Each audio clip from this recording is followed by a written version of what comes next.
Hi, everyone. I'm Mad Hildebrandt, and this is the Get Mad Show.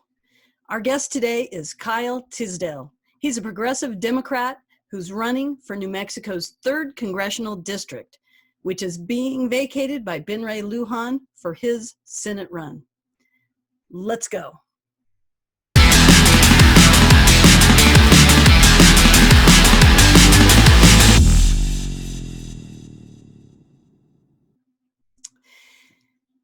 So welcome, Kyle. What I would like to do, I'm very happy to have you here today, and I'd really like to hear a little bit from you about, just a little bit about who you are. What makes you human?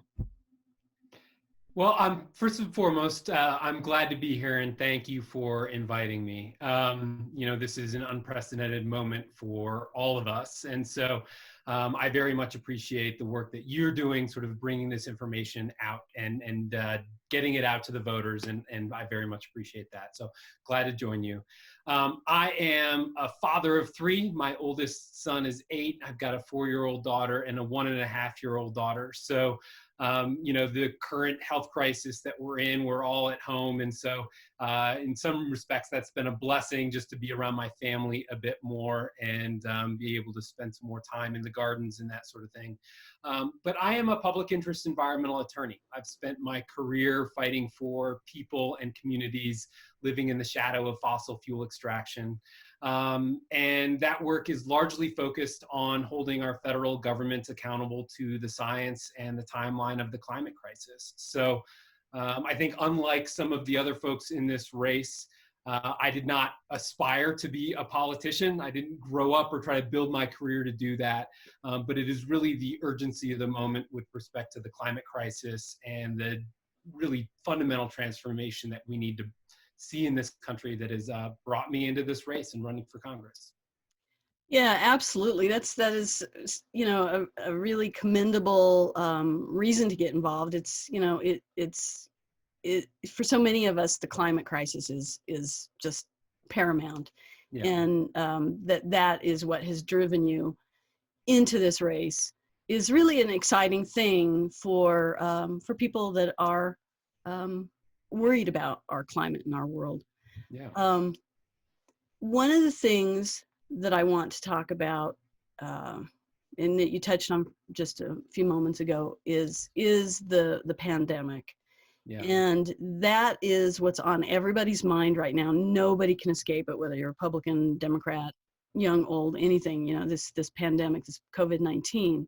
Yeah. So could you just give us a minute on your thoughts about how this is impacting your community, and obviously not what needs to be done, but what you're seeing happening?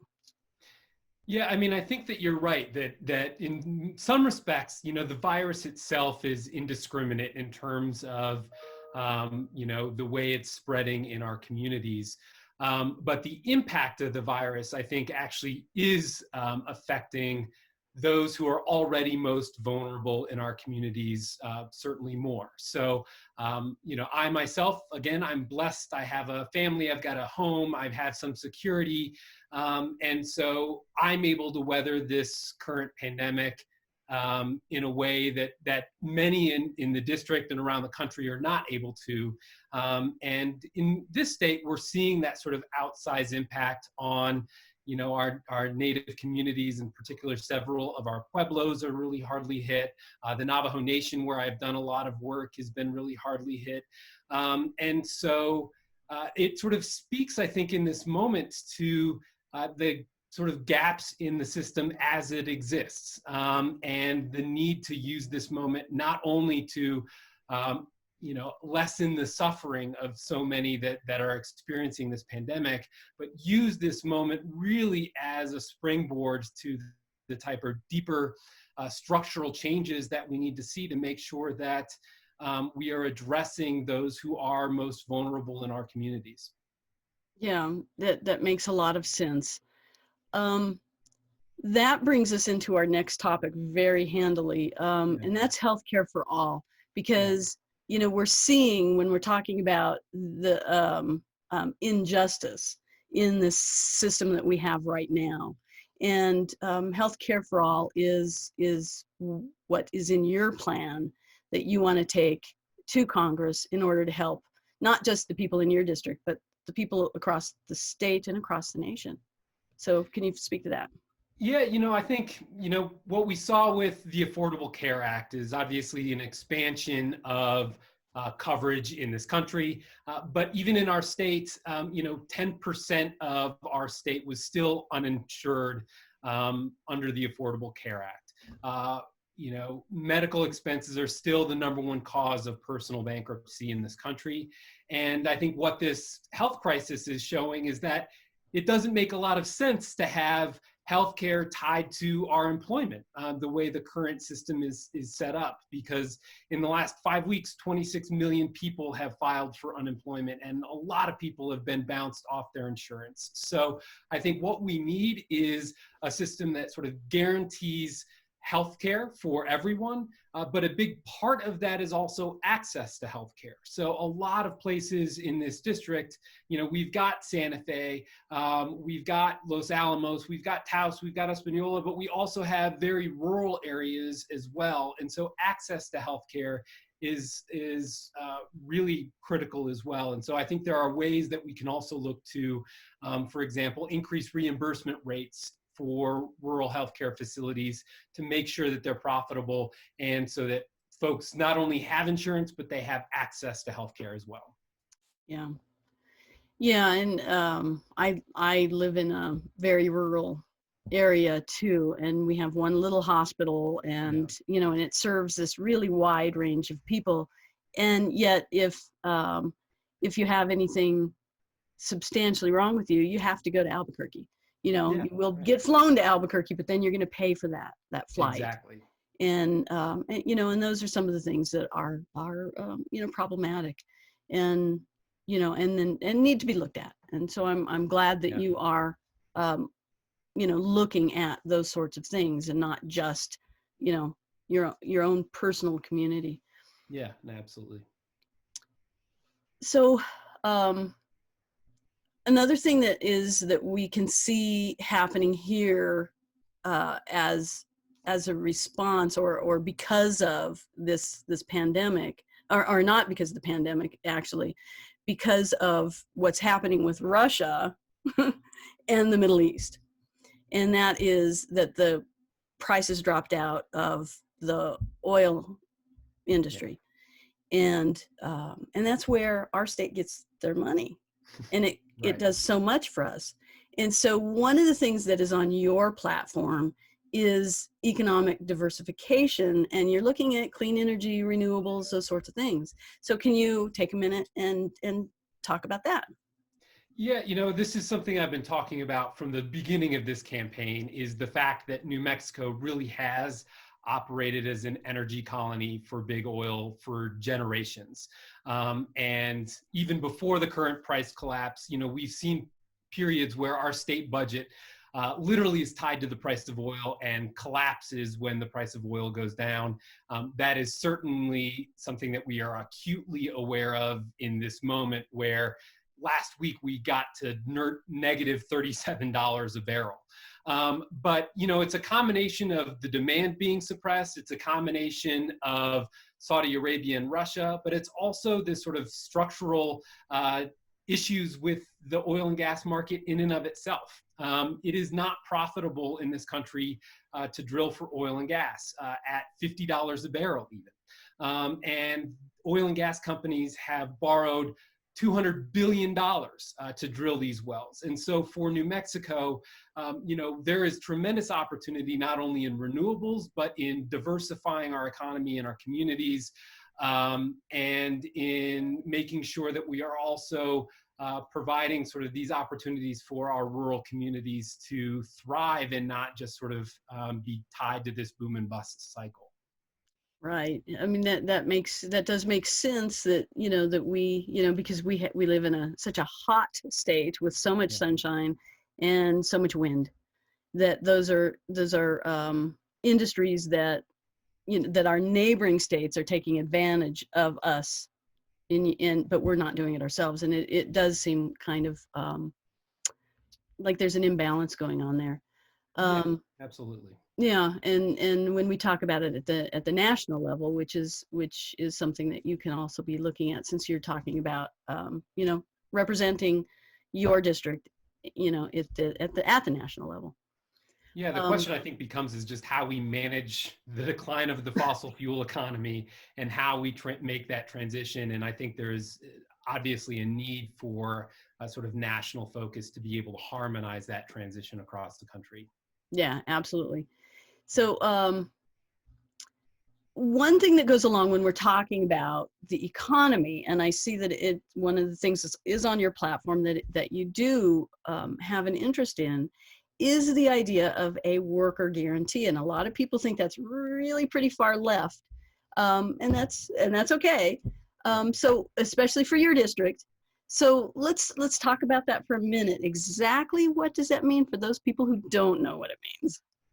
Yeah, I mean, I think that a worker guarantee is basically this way that we can make sure that we address this unemployment gap that we have in the country, but we also are using that employment to help drive the transition to a clean energy economy.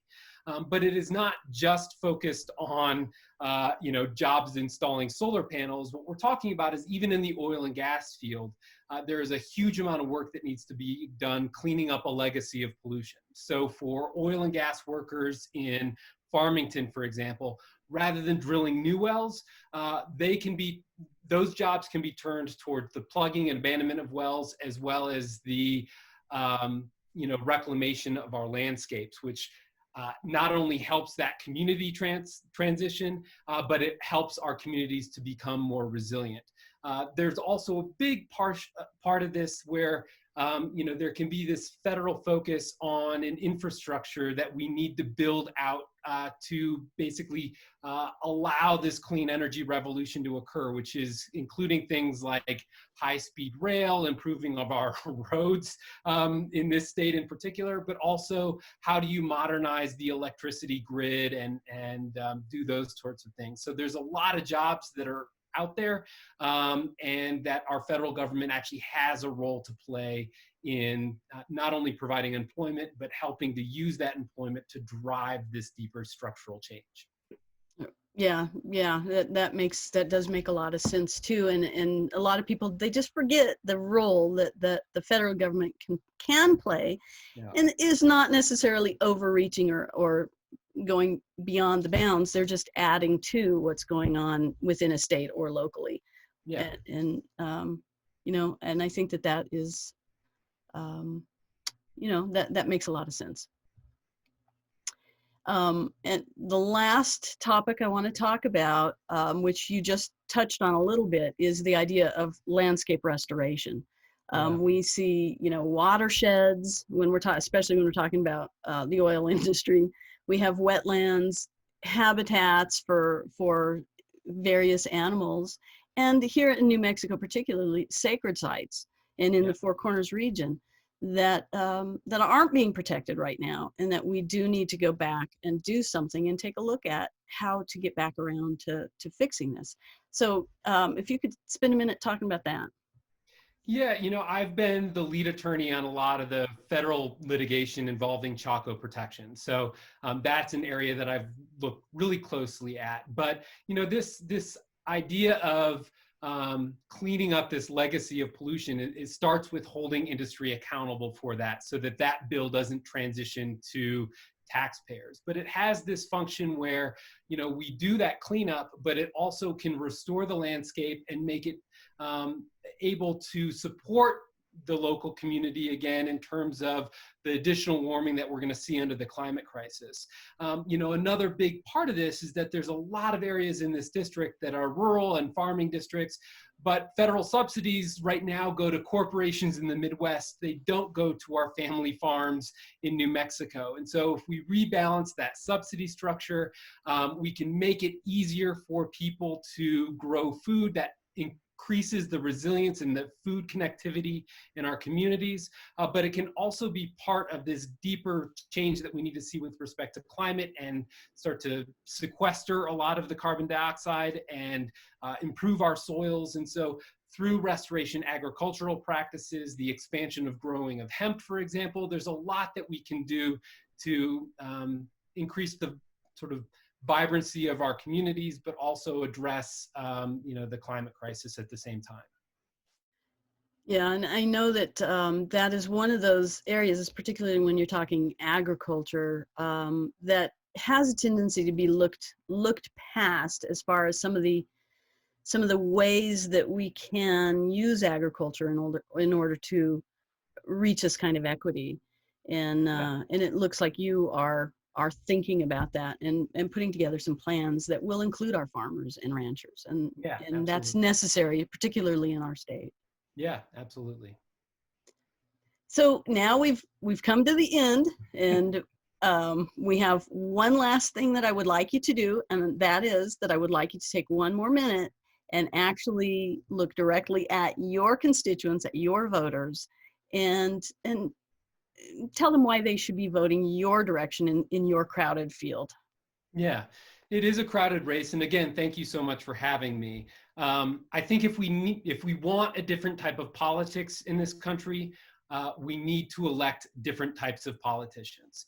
And the opportunity that we have in this district is not only to elect a progressive, but someone who has been fighting against the status quo and for deep structural change throughout my career. And that has been the focus of my campaign from day one, is how do we look squarely in the eyes with respect to the climate crisis and make the type of changes that will preserve a livable planet for our kids and future generations, but also what that means for New Mexico and for our country to be able to do that. The opportunities that exist for our state to decouple itself from the fossil fuel economy and be leaders in the type of clean energy economy that is coming, and how we do that, but also a focus on, at the very core of all of this, justice and equity, and how we do a job of better taking care of people in this country, making sure that we are addressing some of the historic inequities that exist.